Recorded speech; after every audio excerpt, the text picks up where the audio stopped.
Hello दोस्तों, welcome back to our channel judiciary by PW. चलिए जल्दी से एक बार बता दीजिए मेरी आवाज क्लियर है तो हम सेशन को स्टार्ट करते हैं। Very good evening all of you. आज हम भारतीय नागरिक सुरक्षा संहिता के लेक्चर नंबर 2 पर हैं। कल मैंने आपको टॉपिक्स लिखवाए थे कि बीएनएसएस को मेंस के प्रोस्पेक्टिव से किस तरीके से कवर किया जाता है, और बीएनएसएस को जब हम मेंस के प्रोस्पेक्टिव से कवर करते हैं तो टॉपिक वाइज पूरे एक्ट को कैसे पढ़ना होता है, ये हम कल की क्लास में कवर कर चुके हैं। अब आज जो सेकंड क्लास है इसमें हम line of operation of BNSS पढ़ने वाले हैं। अब बहुत से स्टूडेंट कहेंगे ये कौन सा टॉपिक है, ये कहां से आपने पिक कर लिया। तो एक पूरे बीएनएसएस को समझने के लिए बीएनएसएस किस स्टेज में काम करता है, किस स्टेज में कौन सी एजेंसी काम कर रही है और किस स्टेज में क्या हो रहा है, इन तीनों मतलब इस पूरे बीएनएसएस में मेनली 3 स्टेजेस होती हैं। उन तीनों स्टेजेस को मैं एक टॉपिक को नाम देता हूं लाइन ऑफ ऑपरेशन। अब ये लाइन ऑफ ऑपरेशन बीएनएसएस के किताब में आपको कहीं नहीं मिलेगा, ये मेरे द्वारा इजाद की गई टेक्निक है जिससे कि मैं आपको एक बेसिक ओवरव्यू दे सकूं कि पूरा भारतीय नागरिक सुरक्षा संहिता 2023 काम कैसे करता है। ठीक है, तो एक बार सारी चीजें क्लियर है, ऑडियो वीडियो क्लियर। चलिए थैंक यू एवरीवन। फटाफट से एक बार अब हम स्टार्ट करते हैं सेशन को। कल वाली क्लास सभी ने देख ली थी? कल वाली क्लास सभी ने देख ली थी, बता दीजिए मुझे। और आपने पीडीएफ डाउनलोड कर लिया था, पीडीएफ मिल गया था कि कौन कौन से टॉपिक्स आपको पढ़ने होते हैं मेंस के प्रोस्पेक्टिव से।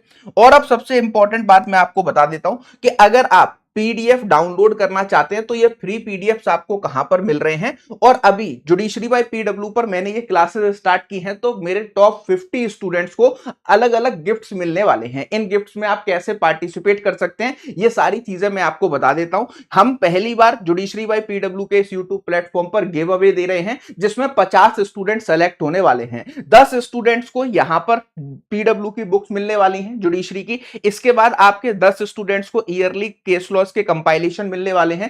10 स्टूडेंट जो कि एआईबी 22 की तैयारी कर रहे हैं उनको एआईबी 22 के बैच मिलने वाले हैं। 10 स्टूडेंट्स को जो हमारी टूल किट है ड्राफ्टिंग की जिसमें 10,000 एडिटेबल ड्राफ्ट्स आपको मिलते हैं जो कि आप वेरियस कोर्स में इस्तेमाल करते हैं, वो यहां पर आपको मिल जाएंगे। और 10 स्टूडेंट को जुडिशरी बाय पीडब्ल्यू के स्पेशल बैचेस मिलेंगे। जिस भी बैच में आप क्या करना चाहते हैं, जिस भी बैच में आप जो है एनरोल करना चाहते हैं। ठीक है, अब आपको इस पूरे जो है गिव अवे में पार्टिसिपेट करने के लिए करना क्या है और मेरे पीडीएफ्स आपको कहां मिल रहे हैं। सबसे पहले आपको पीडब्ल्यू का ऐप डाउनलोड करना है। पीडब्ल्यू का जैसे ही आप ऐप डाउनलोड करोगे उसके बाद आपको वहां पर जो है जुडिशरी के ऑप्शन में जाना है। जैसे ही आप पीडब्ल्यू के ऐप में जुडिशरी के ऑप्शन में जाएंगे वहीं पर आपको मिल जाएगा BNSS master class bye Apurv sir. ठीक है, उस बैच में जाकर के फ्री एनरोल कर लीजिए। डेली बेसिस पर पीपीटीज आपको मिल रही हैं जो भी मैं यहां पर पढ़ा रहा हूं। इसके बाद आपको एमसीक्यूज भी मिलने लगेंगे और मेंस के क्वेश्चन भी वहीं पर आपको मिल जाएंगे और कुछ मेंस के मॉडल आंसर भी मैं आपको शेयर कर दूंगा। ठीक है, तो यहां पर बीएनएसएस बैच मिलेगा पीडब्ल्यू के ऐप में। जुडिशरी सेगमेंट में जाकर के आपको बीएनएसएस मास्टर क्लास बैच मिल जाएगा, वो आप जो वहां से पीडीएफ कलेक्ट कर सकते हैं। ठीक है, इसके बाद इस वीडियो के डिस्क्रिप्शन में एक गूगल फॉर्म भी है, उस गूगल फॉर्म को आप भर दीजिएगा स्टूडेंट। उस गूगल फॉर्म को भरने के बाद में ये दोनों प्रोसेस कंप्लीट हुए आप गिव अवे में जो है एलिजिबल हो जाएंगे। 27 तारीख को 6 बजे जुडिशरी बाय यूट्यूब के प्लेटफॉर्म पर हम लाइव आएंगे और सारे गिफ्ट्स का आपके सामने ही जो है चयन करके निकाले जाएंगे और ये सारे गिफ्ट्स आपको मिलने वाले हैं। जब आप पीडब्ल्यू के ऐप में जाते हैं तो आपको जुडिशरी सेगमेंट में इस तरीके का मेरा बैच दिखाई देता है, बीएनएसएस मास्टर क्लासेस। ठीक है, वहां से आप इन नोट्स को डेली बेसिस पर मुझसे ले सकते हैं। चलिए स्टार्ट करते हैं line of operation of BNSS. अब ये होता क्या है और हम इसको क्यों पढ़ रहे हैं इसको मैं आपको एक एक करके सारी चीजें समझाता हूं। देखो, लाइन ऑफ ऑपरेशन की अगर हम बात करें तो बीएनएसएस है क्या। सबसे पहले तो भारतीय नागरिक सुरक्षा संहिता 2023 क्या काम करता है ये हमें पता होना चाहिए। ठीक है, तो भारतीय नागरिक सुरक्षा संहिता 2023 हमारा जो सीआरपीसी 1973 था, ठीक है, सीआरपीसी 1973 का इसको इसने रिप्लेस किया। ठीक है, रिप्लेस करने के बाद ये 2024 से फोर्स में आया और उसके बाद से भारत में जितने भी क्राइम्स होते हैं उनका कोर्ट प्रोसीजर क्या होगा वो हमें क्या बताता है, वो हमें बीएनएसएस बताता है। ठीक है, अब यहां पर सबसे इंपॉर्टेंट बात आपको बताना चाहता हूं कि बीएनएसएस हमारा प्रोसीजरल लॉ है। अब बहुत सारे स्टूडेंट कहेंगे सर प्रोसीजरल लॉ क्यों है। ठीक है, दो तरीके के इंडिया में कानून आपको देखने को मिलते हैं, एक होता है सब्सटेंटिव लॉ, एक होता है प्रोसीजरल लॉ। ठीक है। एक होता है सब्सटेंटिव लॉ, एक होता है जो है प्रोसीजरल लॉ। अब सब्सटेंटिव लॉ में कौन कौन से लॉ आते हैं इसको मैं बता देता हूं, ठीक है। जब भी हम इंडिया में लॉस की बात करते हैं तो इनको दो पार्ट्स में मेजरली हम डिवाइड करते हैं, ठीक है। पहला पार्ट आपका कौन सा होगा डियर स्टूडेंट्स? पहला पार्ट होगा आपका सब्सटेंटिव लॉ, ठीक है, सब्सटेंटिव लॉ। और दूसरा पार्ट होगा आपका प्रोसीजरल लॉ, ठीक है। अब सब्सटेंटिव और प्रोसीजरल में डिफरेंस क्या होता है? देखो, सब्सटेंटिव लॉ वो लॉ होते हैं जो हमें किसी ऑफेंस के होने का तरीका या मैनर बताते हैं, ठीक है।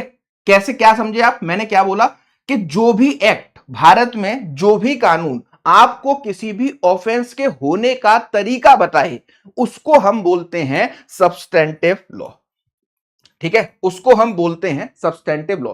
जैसे भारतीय न्याय संहिता 2023, ठीक है, भारतीय न्याय संहिता 2023। अब भारतीय न्याय संहिता ने आपके 1860 के इंडियन पीनल कोड को क्या किया है? आईपीसी इंडियन पीनल कोड को रिप्लेस किया है। अब भारतीय न्याय संहिता 2023 में क्या लिखा गया है? सबसे पहले मैं आपको यह बताता हूं, यहां पर आपको वो सारे ऑफेंसेस डिफाइन किए गए हैं अगर कोई भी व्यक्ति इन जो है इसके जितने भी सेक्शंस हैं उन सेक्शंस में लिखे, कोई भी पर्सन जो जितने भी सेक्शंस हैं उन सेक्शंस में लिखे हुए ऑफेंसेस को करता है तो उसको क्या है, उसको कितनी पनिशमेंट मिलेगी, उसको कितनी पनिशमेंट मिलेगी, ठीक है। ये कहां लिखा है? भारतीय न्याय संहिता में लिखा है।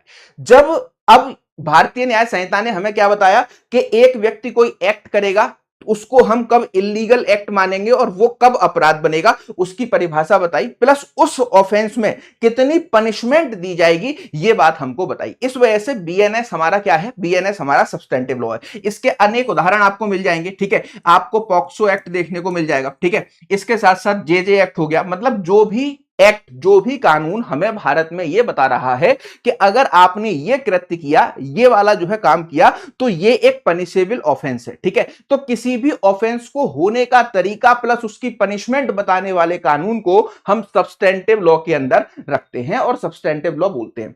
अब ये हो गए सब्सटेंटिव लॉ। अब आईपीसी में मान लीजिए ए एक व्यक्ति है, ठीक है, भारतीय न्याय संहिता में उसने बी व्यक्ति का क्या कर दिया? मर्डर कर दिया। बंदूक निकाली और इन दोनों में लड़ाई हो रही थी, ये अपने घर के अंदर गया, वहां से बंदूक लाया, गन से इसको शूट कर दिया। बी की क्या हो गई? बी की डेथ हो गई, ठीक है, बी की डेथ हो गई। अब बी की डेथ हो गई तो अब बी कौन हो गया यहां पर? बी तो हो गया बेटा आपका विक्टिम। ए कौन हो गया? ए हो गया एक्यूज्ड।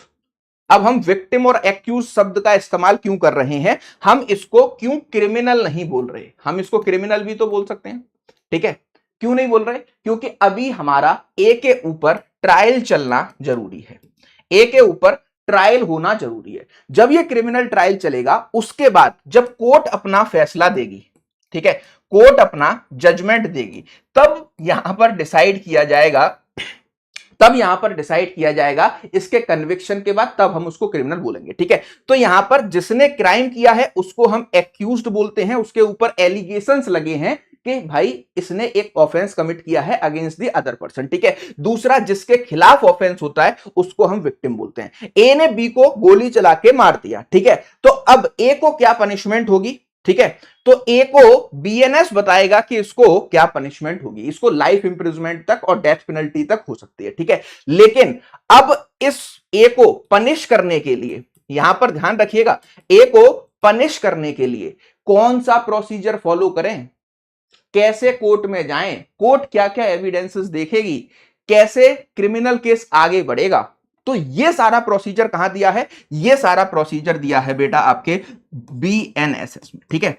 और बीएनएसएस हमें क्या बताता है कि एक क्रिमिनल ट्रायल किस तरीके से चलेगा, कौन कौन सी स्टेजेस होंगी और कैसे कोर्ट्स एक व्यक्ति को जो है क्या कहते हैं कन्विक्शन तक या उसके ट्रायल के बाद उसको एक्विटल तक पहुंचाएगी, ठीक है। तो ये पूरा प्रोसीजर आपका किस में दिया गया है? बीएनएसएस में दिया गया है। इसी वजह से प्रोसीजरल लॉ बीएनएसएस को बोला जाता है।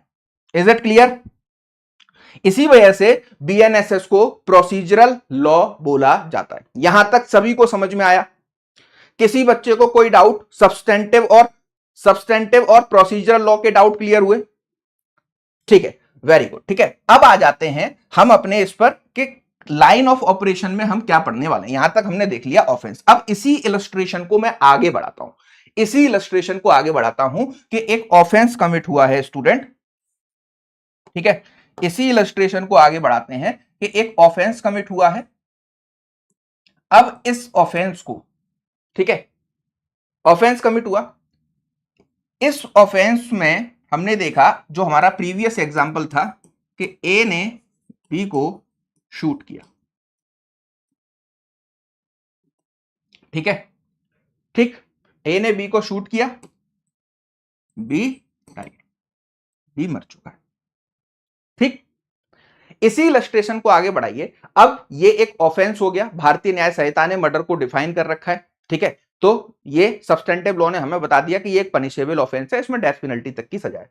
तो जब भी कोई ऑफेंस होगा, ठीक है, जब भी कोई ऑफेंस होगा तो क्रिमिनल केस कैसे स्टार्ट होगा, ठीक है। अब यहां पर क्वेश्चन है कि ऑफेंस तो हो गया, अब हम क्रिमिनल केस कैसे स्टार्ट करें, क्रिमिनल केस कैसे स्टार्ट करें, दिस इज द क्वेश्चन, ये हमारे सामने अब क्वेश्चन है।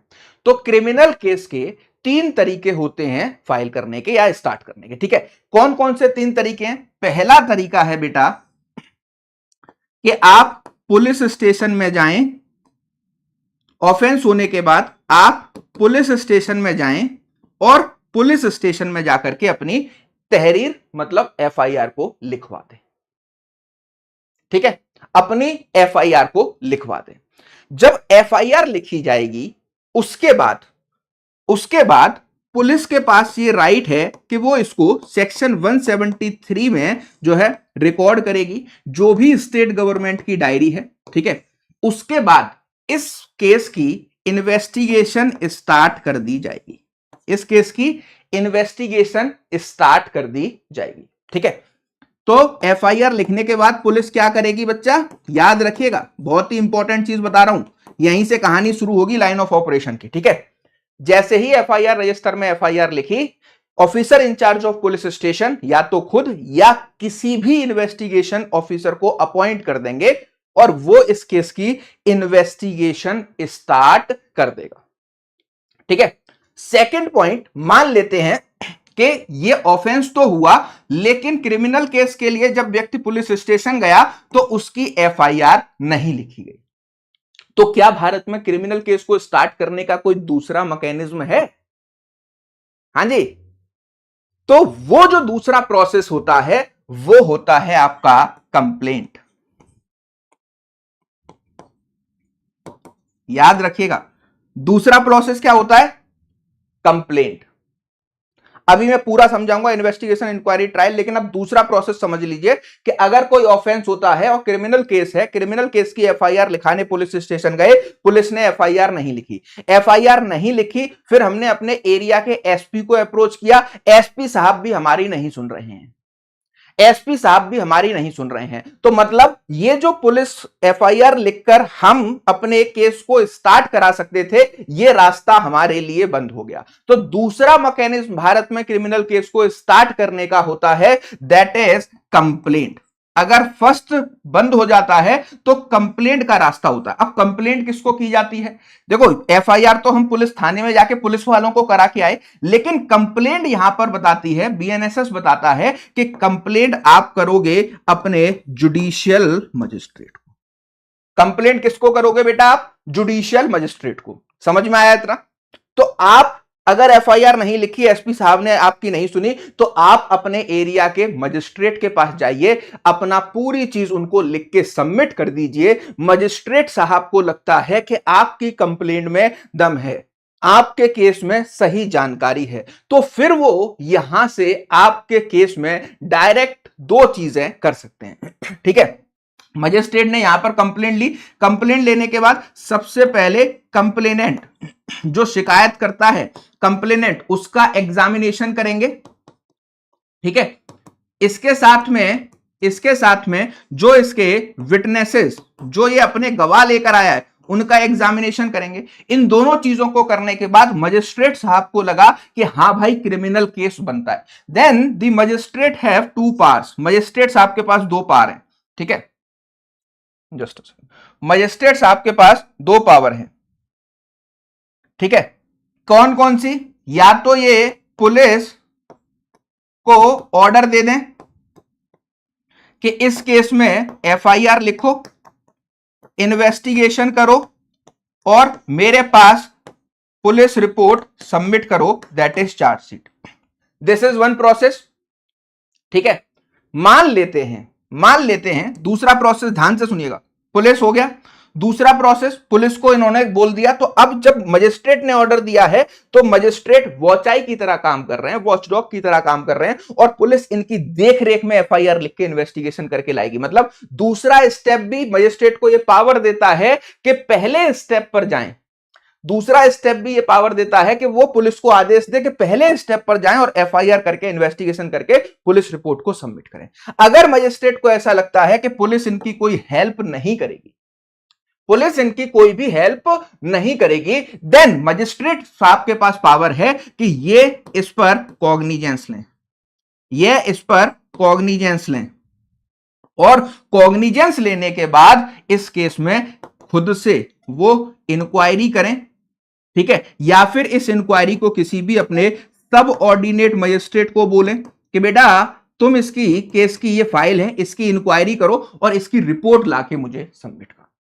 उसके बाद मजिस्ट्रेट साहब देखेंगे, उसके बाद मजिस्ट्रेट साहब देखेंगे कि भाई यहां पर अब चार्ज फ्रेमिंग होनी चाहिए या नहीं। सेकंड पॉइंट क्लियर, कंप्लेंट वाला सभी को क्लियर हो गया? प्लीज बता दीजिए एक बार जल्दी से कमेंट बॉक्स में। ठीक है, this is the second method, ये दूसरा तरीका है जब हम भारत में क्रिमिनल केस को फाइल कर सकते हैं। क्लियर है? This is the second method. Now come to the third method, तीसरे मेथड पर आते हैं। तीसरा मेथड है सुयो मोटो कॉग्निजेंस। अब देखो मैं आपको ये सब चीजें पढ़ा रहा हूं बेटा, ठीक है, इन्वेस्टिगेशन मतलब एफआईआर, कंप्लेंट और सुयो मोटो। अब आगे वाली क्लासेस जितनी भी होंगी उसमें मैं इन वर्ड्स को यूज करूंगा, तो आपके दिमाग में ये पूरा चार्ट आ जाना चाहिए। साथ साथ बनाते चलना, अपने नोट्स में लिखते चलना, बेहतरीन नोट्स तैयार होंगे जब ये पूरी सीरीज खत्म होगी। बीएनएसएस कंप्लीट आपकी एक कॉपी में होगा, आप किसी भी पेपर में जाएं रिवाइज करके दे आएगा, एक भी क्वेश्चन बाहर नहीं आएगा, चाहे प्रीलिम्स का हो या मेंस का हो। ठीक है, नाउ कम टू दी सुयो मोटो। सुयो मोटो क्या होता है यह समझना बहुत जरूरी है। सुयो मोटो को इस एक एग्जांपल से समझते हैं। मान लेते हैं ये एक व्यक्ति है, ये एक एरिया का दबंग आदमी है, ये जिस एरिया में रहता है वहां का दबंग आदमी है। ठीक है, इस दबंग आदमी ने एक रिपोर्टर है, लोकल न्यूज का रिपोर्टर है, वो इसके पीछे, इसके काले कारनामों के पीछे पड़ा रहता है। तो एक दिन ए इसको गोली मार देता है, और यह गोली बीच बाजार में मारी जाती है। देखने वाले लगभग 50 लोग उस बाजार में मौजूद होते हैं एज आई विटनेस। ठीक है, मेंस के लिए ही पढ़ा रहा हूं बेटा, मेंस के लिए मोर सफिशिएंट है, इससे बाहर कुछ नहीं आएगा। ठीक है, ठीक है प्रियंका जी, चलो। तो अब याद रखना कि ए ने बीच बाजार में एक रिपोर्टर को गोली मार दी, क्योंकि वो रिपोर्टर क्या करता था, वो रिपोर्टर इसके काले कारनामों की रिपोर्ट बना के न्यूज़पेपर में और लोकल न्यूज चैनल पर डेली पब्लिश करता था। इसको देखने वाले 50 लोग थे, लेकिन अब ये जो 50 लोग हैं, ना तो इनमें से किसी ने एफआईआर लिखाई, क्योंकि सब इस दबंग आदमी से डरते हैं। ये गए ही नहीं एफआईआर लिखाने, पुलिस के पास कोई तहरीर देने गया ही नहीं। ठीक है, ना मजिस्ट्रेट के पास किसी ने अप्रोच किया। अब हुआ क्या, इनमें से कोई नहीं गया, ना ही इस रिपोर्टर के फैमिली गई। फैमिली पे इतना प्रेशर था कि अगर तुम घर से बाहर निकलोगे तुम्हें भी गोली मार दूंगा, इसने धमका रखा था। अब होता क्या है कि इस रिपोर्टर का ऑफिस का दूसरा एक साथी होता है, वो इसके मर्डर केस की रिपोर्ट पब्लिश करता है नेक्स्ट डे लोकल न्यूज़पेपर में। वो लोकल न्यूज़पेपर में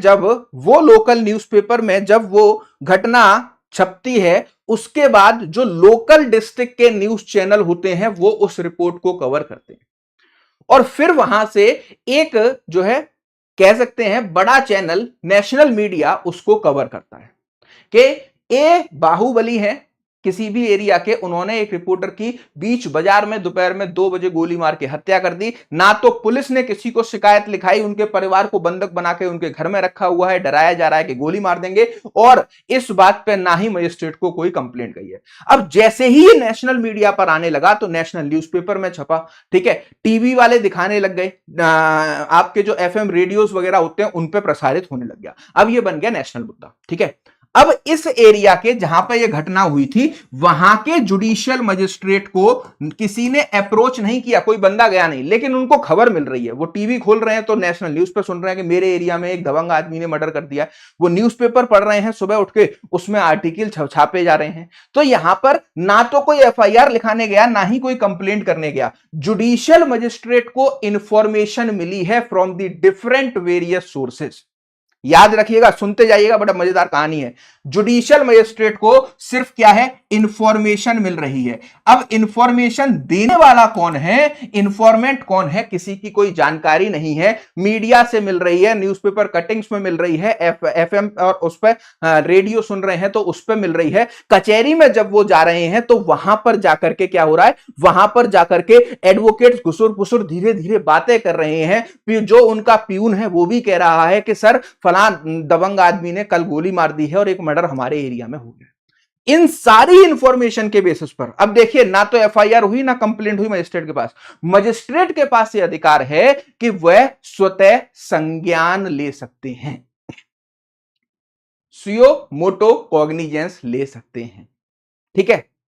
तो किसी भी इंफॉर्मेशन के बेसिस पर, चाहे इंफॉर्मेंट हमें नहीं पता है, ठीक है, लेकिन मजिस्ट्रेट के पास इंफॉर्मेशन है और उस मजिस्ट्रेट अगर चाहते हैं कि वो उस पर कॉग्निजेंस लें तो वो सुयो मोटो कॉग्निजेंस उस पर ले सकते हैं। और सुयो मोटो कॉग्निजेंस लेने के बाद वो इसको जो है क्या है, इस पर अपनी इंक्वायरी कर सकते हैं। और इंक्वायरी करने के बाद चार्ज फ्रेम होता है, चार्ज फ्रेम करके मैटर को ट्रायल में ले जा सकते हैं, ठीक है।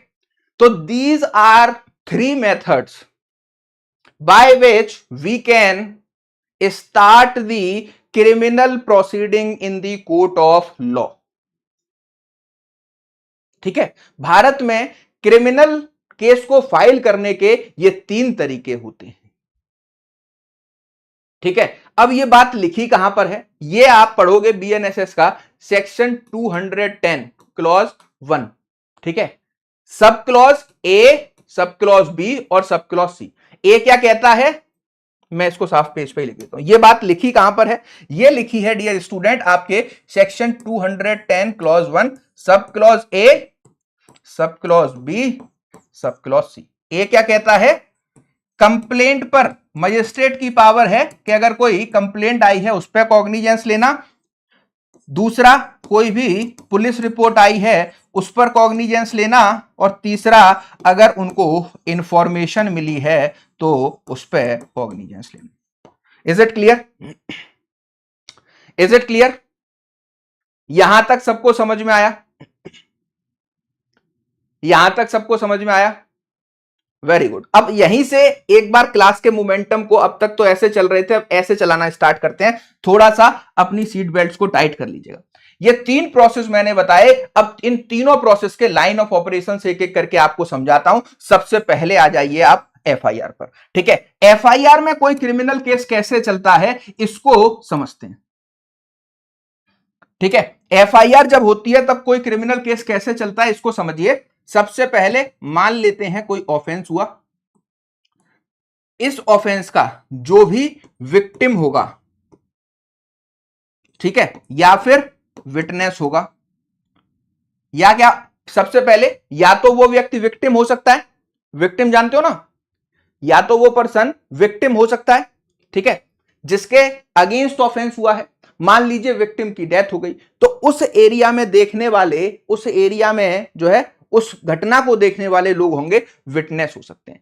इनमें से कोई भी व्यक्ति, ठीक है, इनमें से कोई भी व्यक्ति, कोई भी पर्सन कहां जाएगा, अपने पुलिस स्टेशन में जाएगा। जैसे ही वो पुलिस स्टेशन जाएगा, वहां पर इस इंफॉर्मेशन को, जो भी ऑफेंस उसके साथ में हुआ है, जो भी घटना वारदात उसके साथ में हुई है, इसकी इंफॉर्मेशन वो देगा बेटा किसको, officer in charge of police station.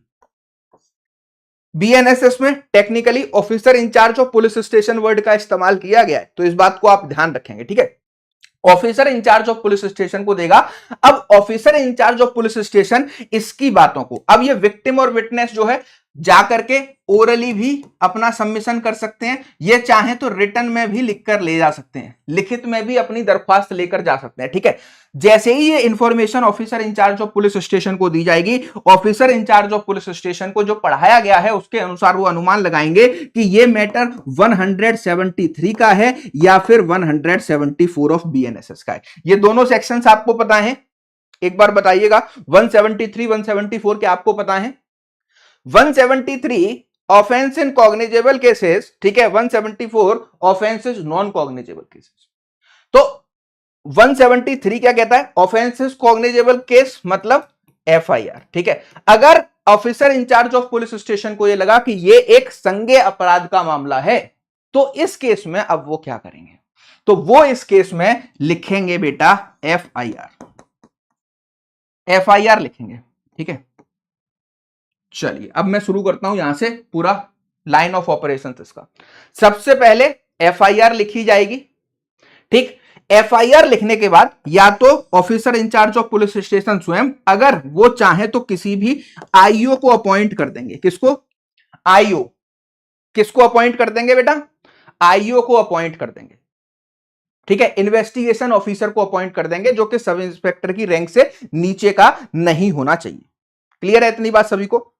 ठीक। अब एफआईआर तो लिख ली गई 173 के अकॉर्डिंग, ठीक है। आईओ भी अपॉइंट हो गया। अब आईओ इन्वेस्टिगेशन के दौरान क्या क्या चीजें करेगा? अब सवाल यहां पर यह है कि इन्वेस्टिगेशन के दौरान आईओ क्या क्या चीजें करेगा, ठीक है। तो सबसे पहले इन्वेस्टिगेशन ऑफिसर एफआईआर लिखने के बाद, अब मैं यहां पर बनाता जा रहा हूं, लिखते जाइएगा, ठीक है। वो स्पॉट पर जाएंगे, मतलब जहां पर यह घटना घटित हुई है वहां पहुंचेंगे। दिखाई तो दे रहा है ना? थोड़ा छोटा छोटा लिखूंगा क्योंकि बहुत बड़ा लाइन ऑफ ऑपरेशन है। दिखाई तो दे रहा है ना सबको? ठीक है। वो क्या करेंगे? वो सबसे पहले वो स्पॉट पर जाएंगे, ठीक है। वो स्पॉट पर पहुंचे, स्पॉट पर जाकर के जो भी घटना स्थल है उसको प्रिक्योर किया जाएगा। स्पॉट पर पहुंचे, फर्स्ट इनका स्टेप होगा कि स्पॉट पर जाना। दूसरा इनका स्टेप होगा कि अगर वहां पर बॉडी पड़ी हुई है, मर्डर हुआ है तो बॉडी पड़ी होगी, हमने अभी उसी का जो है एग्जांपल लिया था। अगर मर्डर नहीं हुआ है तो उस घटना स्थल को वहां पर क्या किया जाएगा? प्रिक्योर किया जाएगा, ठीक है। उसको प्रिक्योर कर लिया हमने, ठीक है। मतलब इन्वेस्टिगेशन ऑफिसर ने उसको प्रिक्योर कर लिया, ठीक है। अगर वहां पे बॉडी थी तो बॉडी को प्रिक्योर कर लिया। आप देखते होंगे क्राइम सीन पर हमेशा पुलिस वाले क्राइम सीन पर पीली पट्टी लगा देते हैं और उसके अंदर जाना अलाउ नहीं होता, सिर्फ ऑफिशियल्स ही जा सकते हैं, पुलिस वाले जा सकते हैं या फिर जो है क्या कहते हैं आपके फॉरेंसिक टीम जा सकती है। देखा है ना?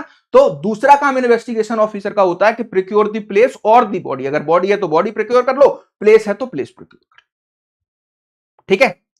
तीसरी इंपॉर्टेंट चीज इनकी क्या होती है कि फिर ये यहां पर जैसे ही इन दोनों स्टेप्स को करते हैं, इनको एक इंक्वेस्ट रिपोर्ट बनानी होती है, ठीक है। इसको आप हिंदी में समीक्षा रिपोर्ट भी बोलते हैं। देखो जितना मुझे हिंदी आती है मैं कोशिश कर रहा हूं हिंदी वाले स्टूडेंट्स को भी मदद हो जाए, वैसे मैं हिंदी में ही लेक्चर डिलीवर कर रहा हूं, ठीक है। फिर वो यहां पर जब पहुंचेंगे तो एक इनके इन सारी चीजों को, इंसिडेंट्स को जो है देखने के बाद वो अपनी एक समीक्षा रिपोर्ट बनाएंगे और लिखेंगे कि वो एफआईआर इतने बजे एक पुलिस स्टेशन में हुई, फिर मुझे आईओ अपॉइंट किया गया, मैं प्लेस पे पहुंचा, प्लेस पे जाके मैंने सबसे पहले बॉडी या प्लेस को प्रिक्योर किया, वहां पर मुझे ये चीजें दिखी, मैंने नियर अबाउट देखा कि वहां कोई विटनेस मिल सके, उसके बाद मैंने देखा कि कोई सीसीटीवी फुटेज मिल सके, वहां नहीं मिली, वहां से 300 मीटर आगे जाके एक चाय की टपरी थी या एक दुकान थी या एक मॉल था, वहां से मैंने सीसीटीवी फुटेज दी, घटना जिस समय की बताई जा रही है उस समय के आसपास इस नंबर की गाड़ी यहां से आई और गई, ठीक है। यह समीक्षा रिपोर्ट में लिख लेंगे। अगर उनको ऐसा लगता है कि भाई इस मैटर में हमें फॉरेंसिक जांच करानी चाहिए, इस मैटर में हमें फॉरेंसिक एक्सपर्ट्स को बुलाना चाहिए, क्या समझे? फॉरेंसिक एक्सपर्ट्स को बुलाना चाहिए, तो पुलिस वाला तुरंत वहां पर फॉरेंसिक टीम को इन्फॉर्म करेगा, फॉरेंसिक टीम मौके पर आएगी और अपने माइक्रोस्कोप वगैरह उठाएगी, अपने सारे डीएनए के सैंपल वहां पर जो भी बॉडी में मिला है, कार्ट्रेज मिला है, चाकू से मारा गया है, चाकू मिला है, या जो बॉडी है उसके नाखूनों में कुछ लगा हुआ है, समझ रहे हो, छीना झपटी हुई थी, बाल खींचे गए थे, शरीर के निशान, कुछ भी जो भी उन्हें मिलेगा फॉरेंसिक टीम का काम है, फॉरेंसिक टीम यहां पर इसको कर लेगी। ठीक है, ठीक। फिर इसके बाद फॉरेंसिक टीम आएगी, फिंगरप्रिंट्स बहुत इंपॉर्टेंट होते हैं, यहीं से पूरा केस बनना और बिगड़ना स्टार्ट होता है, यहीं से केस या तो बन जाएगा या बिगड़ जाएगा। ठीक है, सभी सारी चीजें यहां पर क्या की जाती हैं, आपकी कलेक्ट की जाती हैं, और फिर उसके बाद इस बॉडी को भेज दिया जाता है 1 2 3 4 5, ठीक है, पोस्टमार्टम के लिए। फिर बॉडी भेज दी जाती है बेटा पोस्टमार्टम। देखिए इन्वेस्टिगेशन के दौरान क्या क्या करना पड़ रहा है पुलिस ऑफिसर को। फिर बॉडी को भेज दिया जाता है पोस्टमार्टम के लिए, बॉडी चली जाती है पोस्टमार्टम। क्लियर है? ठीक। फिर घटना स्थल पर ही मौजूद रहता है आपका इन्वेस्टिगेशन ऑफिसर, वहां पर जितने भी लोग होते हैं उनके क्या करता है, स्टेटमेंट रिकॉर्ड करता है। ठीक है, कोई विटनेस मिल जाए, आई विटनेस मिल जाए, किसी ने गोली चलने की आवाज ही सुनी हो, किसी ने इसको होते हुए देखा हो, जो भी लोग आसपास उसको मिलेंगे उसके स्टेटमेंट यहां पर पूरी तरीके से रिपोर्ट मतलब स्टेटमेंट रिकॉर्ड करेगा। और इस पूरे घटनाक्रम के, ठीक है, स्टेप नंबर 6 तक देख लिया, 1 से लेकर 6 तक इस पूरे घटनाक्रम का इन शूट फोटोग्राफ किया जाएगा। ठीक है, अब बहुत सारे, किसी ने सुना है इन shoot photography?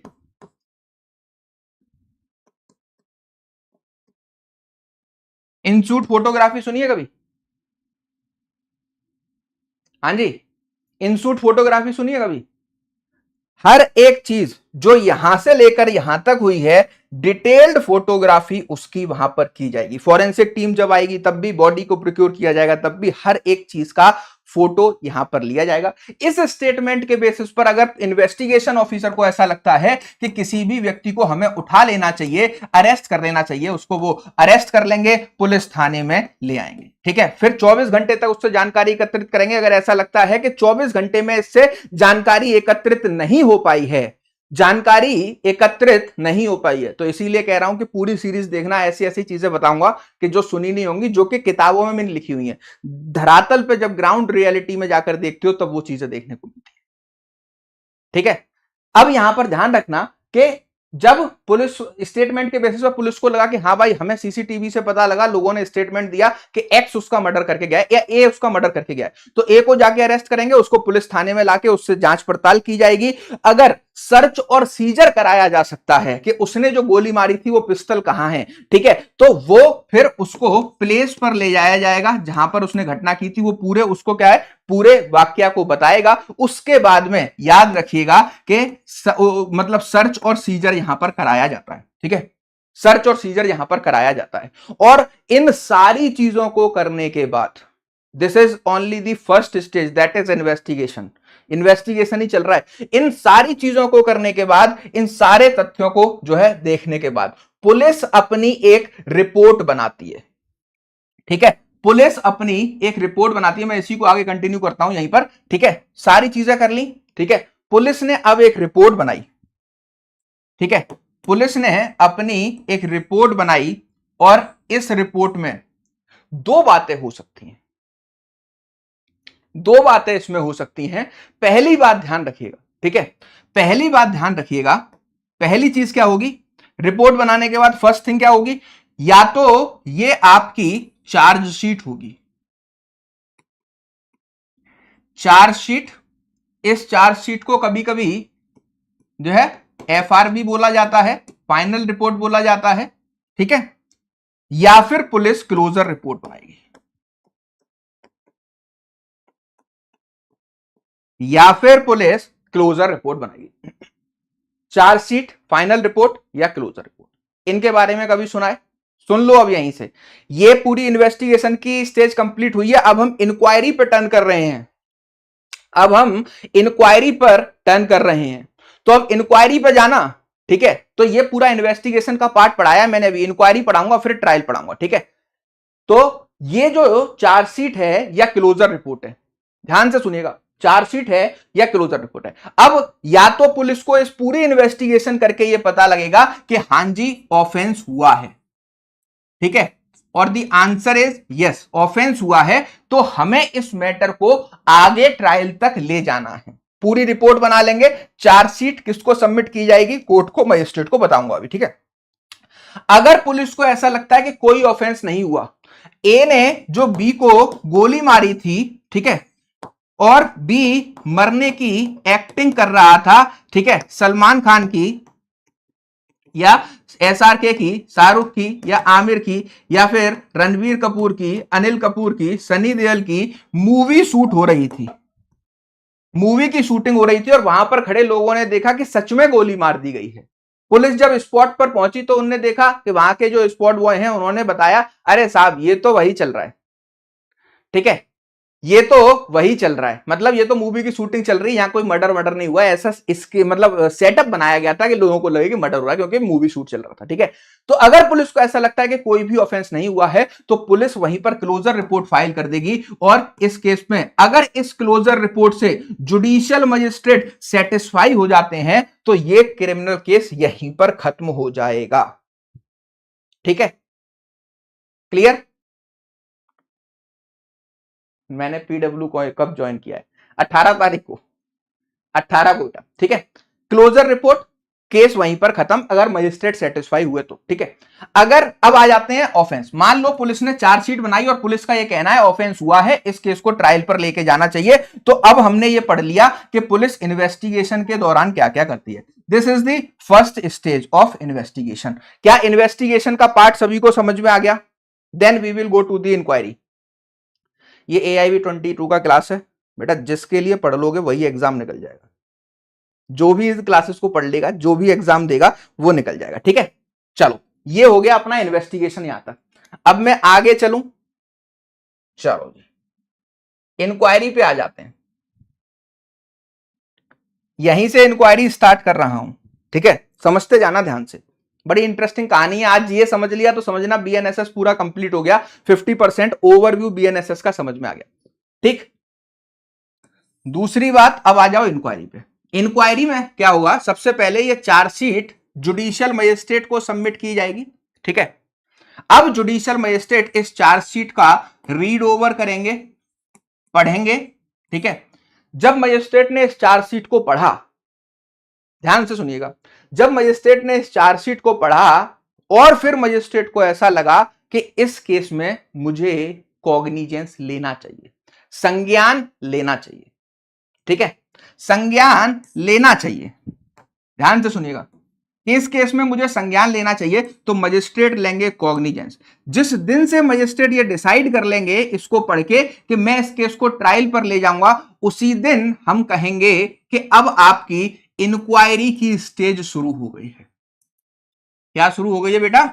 Investigation completes, inquiry starts, ठीक है। जिस दिन मजिस्ट्रेट ने इस चार्जशीट को पढ़ के ये डिसाइड किया कि मैं इस पर संज्ञान लेकर, कॉग्निजेंस लेकर आगे ले जाना चाहता हूं, उसी क्षण, उसी पल, उसी टाइम आप बोलोगे कि अब यहां से इंक्वायरी स्टार्ट हो चुकी है। मजिस्ट्रेट साहब इंक्वायरी स्टार्ट कर रहे हैं, ठीक है।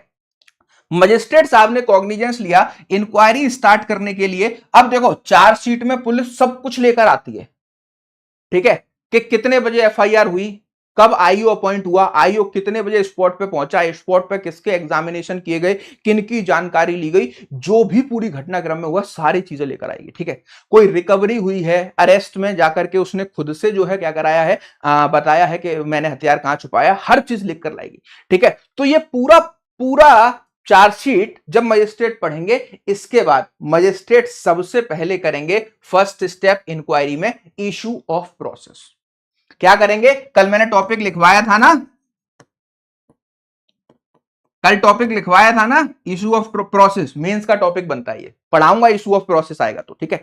इशू ऑफ प्रोसेस करने के बाद इंक्वायरी का ये पहला स्टेज होगा। इशू ऑफ प्रोसेस मतलब जो भी पुलिस ने चार्जशीट में चीजें लगाई हैं, उसमें से जो चीजें पुलिस ने मना किया है कि एक्यूज को मत देना, बाकी पूरा बंडल, क्योंकि जब भी पुलिस चार्जशीट लाएगी तो इसकी एक फोटो कॉपी भी बना के लाएगी, जिससे कि कोर्ट का टाइम ना वेस्ट हो, और कोर्ट उस पूरे बंडल को as it is issue of process करके किसको दे देगा? एक्यूज्ड को दे देगा। क्योंकि अगर एक्यूज्ड को यही नहीं पता होगा कि पुलिस ने इन्वेस्टिगेशन के दौरान क्या क्या चार्जशीट में किया और क्या क्या उसके खिलाफ एविडेंस मिले, तो वो डिफेंस कहां से लेगा बच्चा? तो इसी वजह से कोर्ट कॉग्निजेंस लेने के बाद सबसे पहला स्टेप होता है इशू ऑफ प्रोसेस, मतलब जितने भी एक्यूज इस केस में हैं उन सबको ये पूरी इंफॉर्मेशन दे दी जाती है, बशर्ते यहां पर जो आपकी चार्जशीट है, ठीक है, चार्जशीट फाइल करते समय पुलिस ने ये ना कहा हो कि ये वाला 3-4 पेजेस या ये वाले पैराग्राफ नहीं एक्यूज को देने हैं, ठीक है, समझ गए। अब इशू ऑफ प्रोसेस हुआ, एक्यूज के पास डॉक्यूमेंट पहुंच गए, ठीक है, एक्यूज के पास डॉक्यूमेंट पहुंच गए। एक्यूज के बाद डॉक्यूमेंट पहुंचने के बाद यहां पर एक हियरिंग के लिए बुलाया जाएगा, ठीक है, डेट ऑफ हियरिंग फिक्स की जाएगी, डेट ऑफ हियरिंग फिक्स की जाएगी किसकी? एक्यूज की, एक्यूज को बुलाया जाएगा, ठीक है।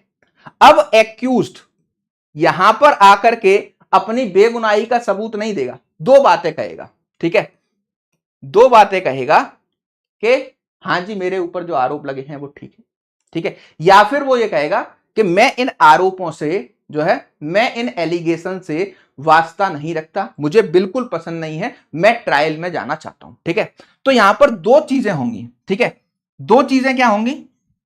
एक्यूज या तो ये कहेगा कि आई प्लीड गिल्टी, ठीक है, प्लीड गिल्टी। अब ये बहुत बड़ी लाइन है, इसका मतलब ये नहीं है कि मैं अपने आप को गुनहगार मान रहा हूं, इसका मतलब आई प्लीड गिल्टी, प्लीड गिल्टी वो कर रहा है, इसका मतलब ये नहीं है कि वो अपने आप को गुनहगार मान रहा है, उसके ऊपर मर्डर की चार्जशीट लगा के पुलिस लाई है, वो उसको एक्सेप्ट कर रहा नहीं, इसका मतलब ये है कि मैं इस केस के ट्रायल में भाग नहीं लूंगा। अब आप मुझे डिसाइड कर लो कि कितनी पनिशमेंट कम से कम दे सकते हो, ठीक है। इसके बाद या तो ये कह दे तो फिर मजिस्ट्रेट डिसाइड करेंगे, दैट इज अनदर प्रोसीजर, जब हम डिटेल में पढ़ेंगे क्लासेस के अंदर तब बताऊंगा, अभी ओवरव्यू दे रहा हूं तो इतना डिटेल में आपको समझ में भी नहीं आएगा, ठीक है। दूसरा पॉइंट यहां पर होगा, ये कहेगा नो, नॉट प्लीड गिल्टी। इसका मतलब क्या है कि मैं अपने ऊपर लगे सारे आरोपों को खारिज करता हूं और मैं इस मैटर को ट्रायल में लेकर जाना चाहता हूं, वहां पे अपनी निर्दोषता साबित करूं। क्लियर है, सब इतनी बात है, ठीक है। फिर इसके बाद एक बार यहां पर जब एक्यूज्ड आता है तो मजिस्ट्रेट साहब जो है क्या कहते हैं, प्रोसिक्यूशन को भी बुला लेते हैं, ठीक है, प्रोसिक्यूशन को भी बुला लेते हैं। फिर अगर मजिस्ट्रेट को लगता है कि भैया अब यहां पर चार्ज फ्रेम कर देने चाहिए, ठीक है, तो अब यहीं से कहानी स्टार्ट होगी, ध्यान रखिएगा। मजिस्ट्रेट को अगर ऐसा लगा इसने नॉट प्लीड गिल्टी कर दिया, तो फिर मजिस्ट्रेट साहब क्या करेंगे? मजिस्ट्रेट साहब इसके ऊपर चार्ज फ्रेमिंग करेंगे। जिस दिन तक, जिस समय तक मजिस्ट्रेट, ध्यान रखना, जिस समय तक जुडिशियल मजिस्ट्रेट चार्ज फ्रेम कर रहे हैं, ठीक है, मान लो 12 तारीख, ठीक है, 12 अगस्त 2026 को मजिस्ट्रेट ने चार्ज फ्रेम किए, ठीक है, सुबह 10 बजे। तो इससे पहले का जो वो है, इससे पहले का जो भी प्रोसीजर है वो क्या माना जाएगा? यहां से याद रखिएगा, यहां से, ठीक है, यहीं से तो हमारा इंक्वायरी चल रही थी, तो ये सारे स्टेप्स किस में आएंगे बेटा? इंक्वायरी में आएंगे। ये सारे स्टेप्स किस में आएंगे? इंक्वायरी में आएंगे। क्लियर है? ये सारे स्टेज किस में आएंगे डियर? इंक्वायरी में आएंगे। जैसे ही मजिस्ट्रेट चार्ज फ्रेम करेगा, ये चार्ज फ्रेमिंग की जो स्टेज है, ठीक है, यहीं से हम कहेंगे कि ट्रायल स्टार्ट हो चुका है। अब प्रीलिम्स में, डीजीएस के प्रीलिम्स में ये बहुत इंपॉर्टेंट और क्वेश्चन बन जाता है, कई बार हर एक प्रीलिम्स में देखने को मिलता है, चाहे वो एपीओ या जुडिशरी, ठीक है। उसमें ये कहते हैं कि ये जो ट्रायल है, ठीक है, ये जो चार्ज फ्रेमिंग है, क्या चार्ज फ्रेमिंग इंक्वायरी का पार्ट होती है या चार्ज फ्रेमिंग ट्रायल का पार्ट होती है? ठीक है, तो once the charge is framed it means the trial starts, inquiry ends and the trial start. But the question is कि whether the charge framing is the part of inquiry और trial. Please answer कीजिए, देखते हैं कितने लोग सही answer करेंगे जल्दी से। देखो अब इस पे सुप्रीम कोर्ट का जजमेंट है, जब चार्ज फ्रेमिंग पढ़ाऊंगा ना तब उस जजमेंट का नाम बताऊंगा, अगर पता हो तो कमेंट बॉक्स में बताइएगा, ठीक है। Charge framing comes under the trial. Charge framing किसके अंदर आती है? ट्रायल के अंदर आती है, ठीक है। तो चार्ज फ्रेमिंग होगी, चार्ज फ्रेमिंग के बाद सबसे पहले यहां पर अब हम कह सकते हैं कि ट्रायल स्टार्ट हो गया है, ठीक है। अब ये इंक्वायरी कंप्लीट हो गई, इन्वेस्टिगेशन कंप्लीट हो गई, now we are in trial. अब हम ट्रायल पे आ गए। कोई और पेन यूज कर लें, बहुत ज्यादा घचड़ पचड़ हो गई, कोई बात नहीं, चलो। समझ में आ रहा है ना? समझ में आ रहा है ना सभी को? हाँ जी, मेरी डेली क्लास 5 बजे जुडिशरी बाय पीडब्ल्यू पर होगी। पहली बार आए हो चैनल पे तो सब्सक्राइब कर लेना, और क्लासेस अगर पसंद आ रही हो तो लाइक कर देना, अपने दोस्तों के साथ शेयर कर देना, ठीक है। Now the question is, charge framing हो गई, तो सबसे पहले प्रोसिक्यूशन आएगा, क्योंकि क्रिमिनल केस का बर्डन ऑफ प्रूफ किस पे होता है? प्रोसिक्यूशन पे, ठीक है। किस पे होगा डियर? प्रोसिक्यूशन पे बर्डन ऑफ प्रूफ होगा। अब ये बीएसए का टॉपिक है कि बर्डन ऑफ प्रूफ क्या होता है और किसके ऊपर होता है। क्रिमिनल केसेस में जो भी पार्टी विक्टिम को रिप्रेजेंट कर रही होती है, मतलब स्टेट को रिप्रेजेंट कर रही होती है, उस पर हम बर्डन ऑफ प्रूफ डालते हैं कि पहले तुम प्रूव करो कि इस व्यक्ति ने तुम्हारे खिलाफ क्राइम किया था। आया समझ में?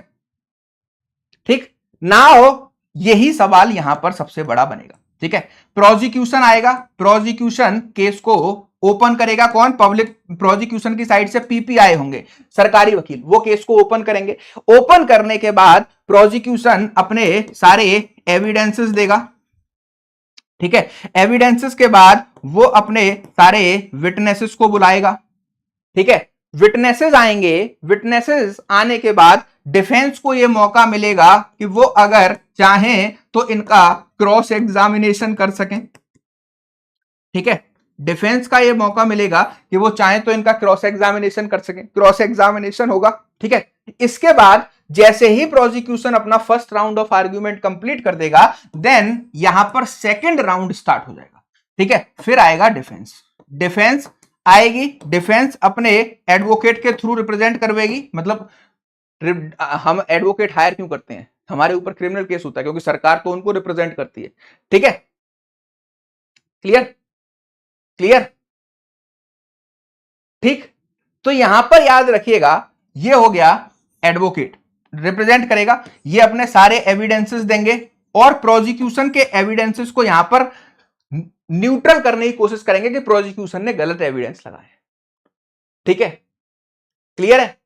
तीसरी सबसे इंपॉर्टेंट बात यहां पर एविडेंस की बात होगी, ठीक है। फिर अगर प्रोसिक्यूशन चाहता है कि इनके विटनेसेस को क्या करे? एग्जामिनेशन करे, तो इनके विटनेसेस का एग्जामिनेशन, क्रॉस एग्जामिनेशन और क्रॉस तो मतलब प्रोसिक्यूशन करेगा, एग्जामिनेशन री एग्जामिनेशन, और दोनों पार्टी अपने आर्ग्यूमेंट सबमिट कर चुकी हैं। इसके बाद फाइनल आर्ग्यूमेंट होंगे, क्या होंगे? दोनों पार्टी अपने फाइनल सबमिशन देंगे। प्रोसिक्यूशन कहेगा कि सवाओं और गवाहों के मद्देनजर रखते हुए हमने अपने बेस्ट एविडेंसेस दिए हैं और हम ये चाहते हैं कि इस व्यक्ति को मर्डर करने पर फांसी की सजा दी जाए, ठीक है। तो फांसी या उम्र कैद जो भी वो प्ली करते हैं अपने प्रेयर में। ऐसे ही डिफेंस कहेगा कि इनके सारे जो है गलत थे, सारे डिफेंसेस गलत थे, हमने सबको क्रॉस वेरीफाई करके आपके सामने जीरो प्रूफ कर दिया, इसी वजह से मेरे एक्यूज्ड को छोड़ दिया जाए। फाइनल आर्ग्यूमेंट होगा, फाइनल हियरिंग होगी, फिर उसके बाद आएगा आपका जजमेंट, ठीक है।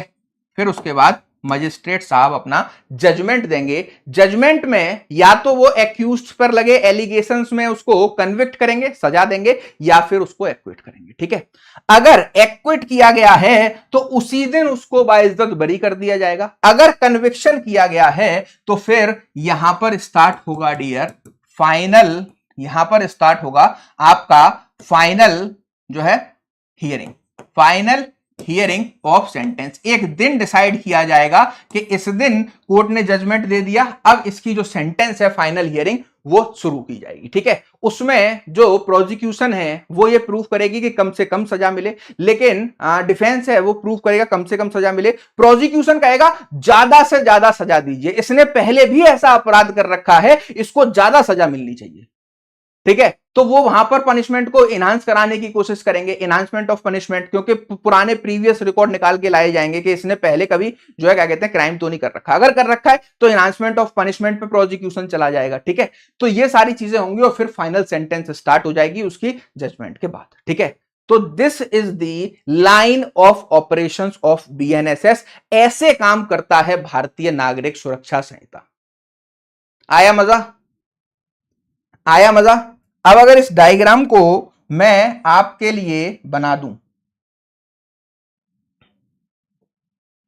तो आपको इसमें तो कुछ नहीं दिखेगा, ठीक है। अब ये लाइन ऑफ ऑपरेशंस हमने किसका पढ़ा है?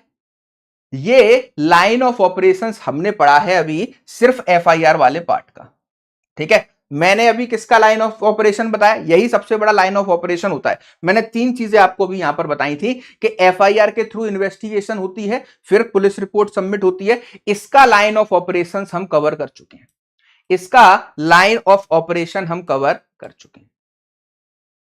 क्लियर है? अब रहता है आपका डियर कि कंप्लेंट में कैसे ट्रायल चलता है और स्यू मोटो कॉग्निजेंस में कैसे इंक्वायरी और ट्रायल चलता है। इसका लाइन ऑफ ऑपरेशन कल की क्लास में 10 से 15 मिनट में आपको समझा दूंगा, ठीक है? कल की क्लास में 10 से 15 मिनट में समझा दूंगा और फिर हिस्टोरिकल बैकग्राउंड पढ़ेंगे। तो कल जो क्लास होगी उसमें मैं आपको पहले कंप्लेंट का लाइन ऑफ ऑपरेशन समझाऊंगा और स्यू मोटो कॉग्निजेंस का लाइन ऑफ ऑपरेशन समझाऊंगा। मोटा मोटी यहां पर मैंने 3 स्टेजेस बताई जिसमें पूरा बीएनएसएस समाहित है, पूरे बीएनएसएस के प्रोविजंस लग जाएंगे, सेक्शंस लग जाएंगे और इन्हीं स्टेजेस में पूरा ट्रायल चलेगा। First stage is investigation. First stage is dear student investigation, ठीक है? सेकेंड स्टेज इज इंक्वायरी, ठीक है? And the third stage is trial, ठीक है? एफआईआर के केस में ये तीनों स्टेप फॉलो करना अनिवार्य होते हैं, ठीक है? तीनों अनिवार्य होते हैं। अब याद रखिएगा, ध्यान से सुनिएगा कि ये जो इन्वेस्टिगेशन है, इन्वेस्टिगेशन हमेशा पुलिस के द्वारा ही की जाएगी। मतलब या तो officer in charge of police station या फिर आपके आईओ। इन्वेस्टिगेशन का जो पूरा रोल होगा वो सिर्फ पुलिस करेगी, वो सिर्फ पुलिस करेगी। आ गया समझ में? सेकेंडली इंक्वायरी, इंक्वायरी हमेशा जो है जुडिशियल मजिस्ट्रेट के द्वारा की जाएगी। याद रखिएगा, ये 3 क्वेश्चन प्रीलिम्स में बनते हैं इसलिए बता रहा हूं, ठीक है?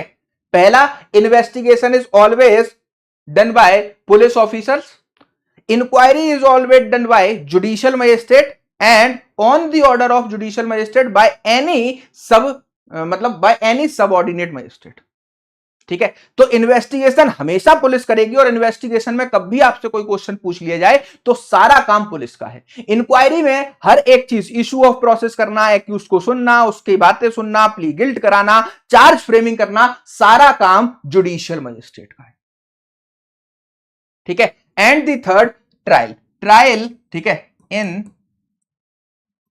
फ्रंट ऑफ कोर्ट या फिर प्रिसाइडिंग ऑफिसर बोलते हैं जज को जो वहां पे सुन रहे होते हैं, ठीक है? क्लियर? यहां पर प्रोसिक्यूशन आता है और एक्यूज्ड आते हैं, अपने अपने एविडेंसेस देते हैं, फाइनल समरी आर्ग्यूमेंट को सबमिट करते हैं, ठीक है?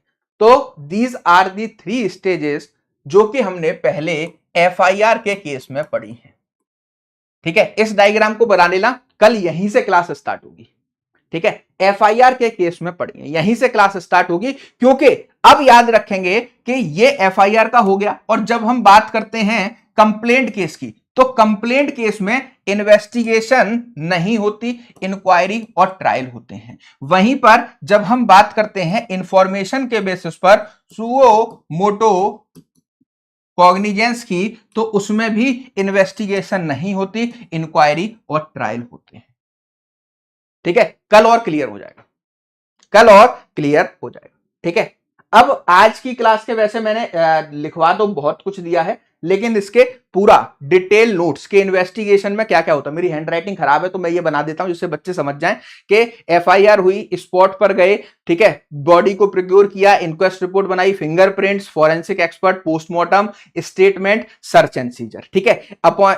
एफआईआर हुई तो एसएचओ अपॉइंट हुआ, इन्वेस्टिगेशन हुआ, फिर यहां से इसने अपना माइंड बनाया कि मैं इन्वेस्टिगेशन इस केस में करवाना चाहता हूं, आईओ अपॉइंट किया और स्पॉट पे भेज दिया। तो ये बिल्कुल क्लियर।